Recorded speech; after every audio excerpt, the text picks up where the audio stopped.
حضرت محمد بن حرب ہلالی رحمۃ اللہ علیہ انہوں نے حکایت کے اندر کہتے ہیں میں ایک دفعہ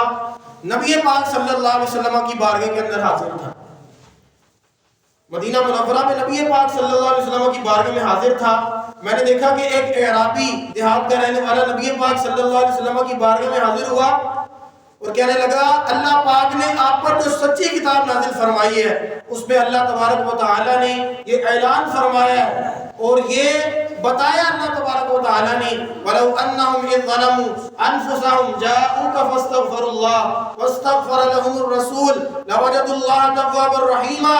اگر وہ اپنی جانوں پر ظلم کر بیٹھے تو اے محبوب تمہاری بارگاہ کے اندر آ جائیں. تمہاری بارگاہ میں آ کر کرنا کیا ہے؟ کرنا یہ ہے کہ مجھ سے دعا مانگے، مغفرت چاہیں، اور اے محبوب تم بھی ان کی سفارش کر دو تو وہ اللہ کو توبہ قبول کرنے والا پا لیں گے. یا رسول اللہ، اللہ نے قرآن میں یہ ارشاد فرمایا ہے میں آپ کو اپنا اللہ کی بارگاہ میں شفیع بناتا ہوں، میں اپنی جان پر ظلم کر بیٹھا ہوں. یہ کہہ کر اس نے کچھ اشعار پڑھے اور اشعار پڑھنے کے بعد اشعار کی تکرار کرتا رہا اور تکرار کرتا رہا. اشک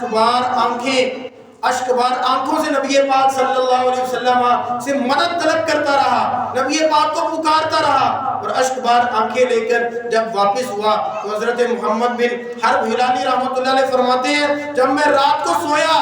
میری ظاہری آنکھیں بند ہوئی اور میرے دل کی آنکھیں کھل گئی، مجھے نبی پاک کا دیدار خواب میں نصیب ہو گیا.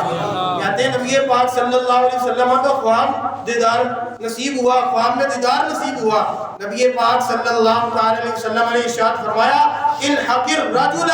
فبشرہ ان اللہ تعالی قد غفر له بشفاعتی. اے محمد بن حرب ہلالی جا کر اس شخص سے ملاقات کرو اور اسے اس بات کی خوشخبری دے دو کہ اللہ تبارک و تعالی نے میری شفاعت کی برکت سے اس کی مغفرت فرما دی ہے. میری شفاعت کی برکت سے